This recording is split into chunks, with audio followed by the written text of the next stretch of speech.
Entre las múltiples fugas que ocurrieron en el Palacio Negro, ninguna fue tan sangrienta como el escape de Fidel Corbera Ríos, mejor conocido como el enemigo público número 1. Esta es la historia del motín, fuga y muerte en Lecumberri. El jueves 6 de diciembre de 1962 se podía leer en los titulares de la prensa: muertos a tiros, 5 celadores heridos, se fugaron Fidel Corbera Ríos y un reo más. Reporteros policíacos Félix Fuentes Medina y Wilbert Torre Gutiérrez cubrieron inicialmente el caso. Escribieron que una de las más espectaculares fugas de aquellos años se había registrado el miércoles 4 por la tarde en la cárcel preventiva de la ciudad, en medio de un clima de violencia que arrojó como saldo sangriento 2 muertos y 8 heridos. Fue una de las evasiones más célebres que se recuerdan en el Palacio Negro de Lecumberri y tuvo lugar por la calle Héroe de Nacosari, antes menos ancha que la actual. 7 peligrosos reos estaban dispuestos a escapar a toda costa. El cuerpo de vigilancia de la prisión descubrió el plan y trató de evitarlo. Tanto unos como otros estaban armados. Fidel Corbera Ríos y Manuel González Sánchez, el Pelón, pudieron rebasar el cerco de plomo que se les puso.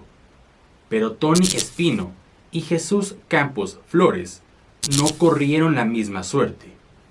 Cayeron acribillados cerca de una de las murallas de la cárcel. Al sonar la sirena de alarma que anunció la fuga, los celadores pidieron apoyo del servicio secreto. Aproximadamente a las 18:45 horas salieron de la jefatura de policía los comandantes Jorge Obregón Lima, Jesús García Jiménez, Jorge Udave González y Manuel Baena Camargo, quienes portaban rifles M1. En uno de los pasillos de la muralla sur del penal yacían 2 hombres acribillados a tiros.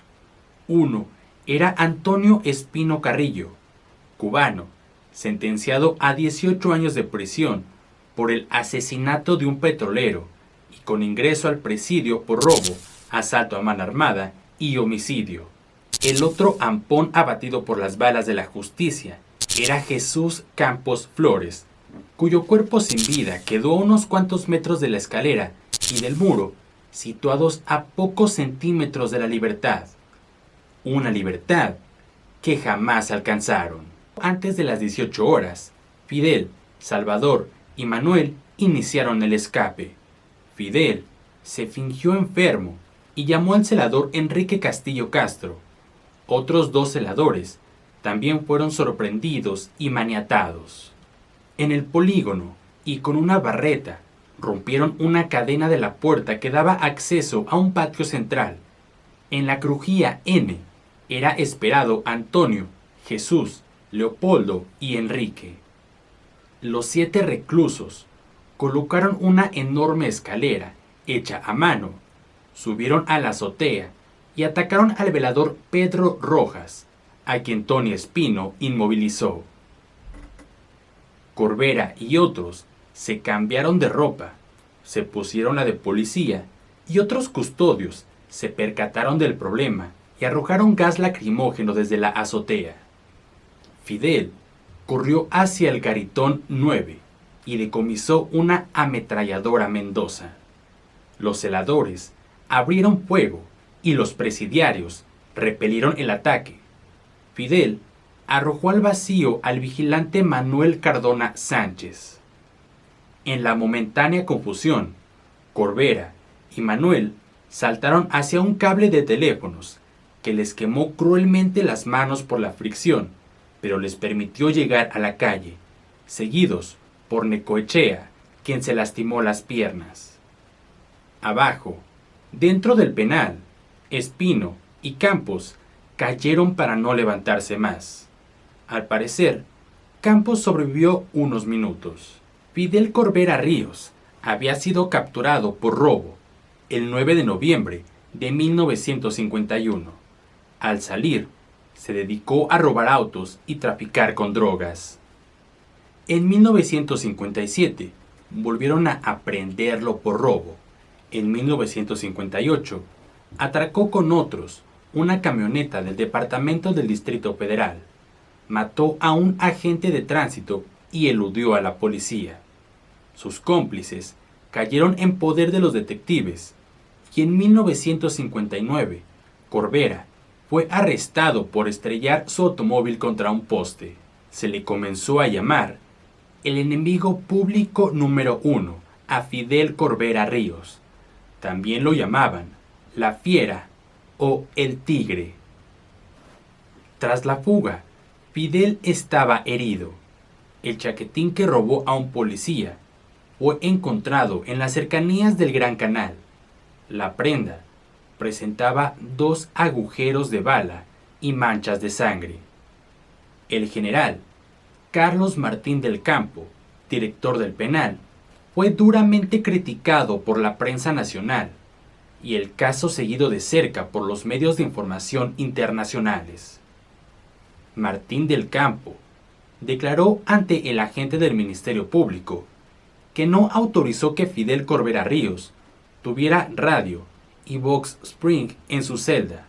Sin embargo, aceptó que, con la complicidad de algún elemento del cuerpo de vigilancia, Corbera Ríos y Antonio Espino Carrillo debieron hacerse de armas de fuego. Respecto a la fuga, el general de 71 años dijo que el 5 de diciembre de 1962 salió de la cárcel preventiva a las 3 de la tarde y se dirigió a su casa. La evasión fue a las 6:15 de la tarde. A las 9 de la noche, su sobrino Fernando Sánchez López le comunicó el suceso.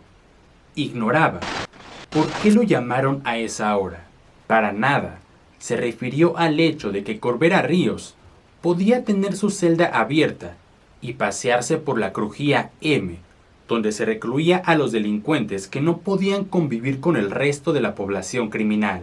Ahí estaban los más peligrosos, y Corbera se pasaba la vida a cuerpo de rey. Solo 124 horas estuvo libre Corbera. El exboxeador Ernesto Figueroa lo denunció y el servicio secreto lo detuvo en la colonia Moctezuma, precisamente en Norte 17, número 135, segunda sección. Ya recapturado, Fidel Corbera Ríos planteó el martes 11 de diciembre de 1962 un reto a toda la policía, al proclamar que intentaría evadirse cuantas veces fueran necesarias. Dijo a los detectives que le aprendieron: Esto es como un vaivén amoroso. Ustedes tienen la obligación de detenerme y yo la de fugarme. No estoy loco para cumplir una condena de 40 años de prisión. La próxima vez será muy distinto. Después, con los ojos empapados por las lágrimas, que apenas pudo contener, se dejó conducir mansamente de la jefatura de policía al Palacio Negro de Lecumberri, de donde se escapara la noche del día 5 de diciembre de 1962. Después, con los ojos empapados por las lágrimas, que apenas pudo contener, se dejó conducir mansamente de la jefatura de policía al Palacio Negro de Lecumberri, de donde se escapara la noche del día 5 de diciembre de 1962. Aunque de vez en cuando sonreía y daba muestras de su buen humor, gran parte de las respuestas de Corbera fueron escuchadas en tono de amargura, de arrepentimiento y hasta desesperación. Al delincuente le seguía un proceso por traficar con drogas en el interior del penal de Lecumberri desde septiembre de 1962. Es cierto que traficaba con drogas, pero no por gusto. Hay que estar adentro para comprender esa situación. Uno necesita dinero y de verdad se siente feo ver a los compañeros intoxicados. El inculpado de una serie de delitos dijo que tenía varios planes para tratar de evadirse. Entre otros, estaba el de hacerse de una pistola, aprovechar las facilidades que desde hacía años gozaba en el presidio, y así llegar hasta las oficinas del general Carlos Martín del Campo, el director. Luego, Corbera reflexionó un momento y dijo: 9 años de estupideces, qué caro las he pagado. Quizá algún día me cuelgue en mi propia celda. Nadie podía decirle a Fidel Corbera que le quedarían tan solo 4 años de vida, después de que fuera recapturado en diciembre de 1962. Habría recuperado su libertad hasta el año 2022, según las sentencias acumuladas, pero el viernes 9 de diciembre de 1966 fue asesinado en Santa Marta, Acatitla, a tiros y puñaladas por otro cautivo, Ignacio Grifaldo Méndez, un homicida que terminó suicidándose tiempo después. 6 balas y un cuchillo de 20 centímetros de hoja acabaron así con los turbulentos días de Fidel Corbera.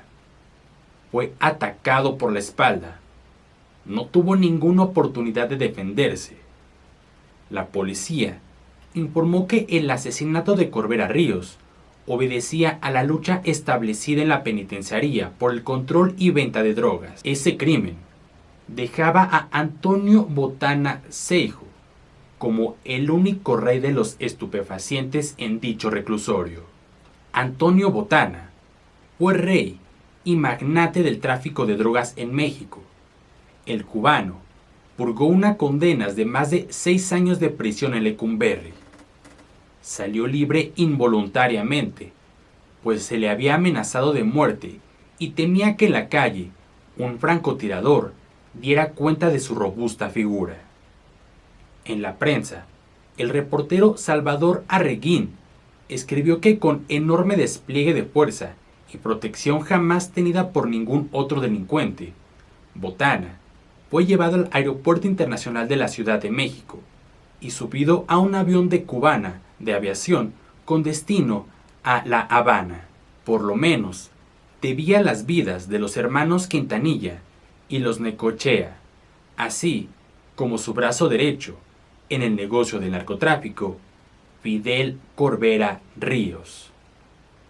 Apenas en diciembre de 1966, un interno de Santa Marta, Acatitla, sentenciado a 70 años de prisión, Ignacio Grifaldo Méndez, había dado muerte en forma brutal a Corbera Ríos. No parecía ser un misterio el origen de la agresión, pues Botana era uno de los pocos que podían pagar por el arma homicida y por el crimen. La Secretaría de Gobernación ya tenía todo preparado para su expulsión por indeseable, ya que había ingresado en nuestro país con documentación falsa. El 4 de marzo de 1967 se le envió a Cuba, sin que importara su matrimonio con una mexicana de nombre Silveria Rochet. Con esto fue el fin de Fidel Corbera Ríos y Antonio Botana en la historia criminal del Palacio Negro de Lecumberri.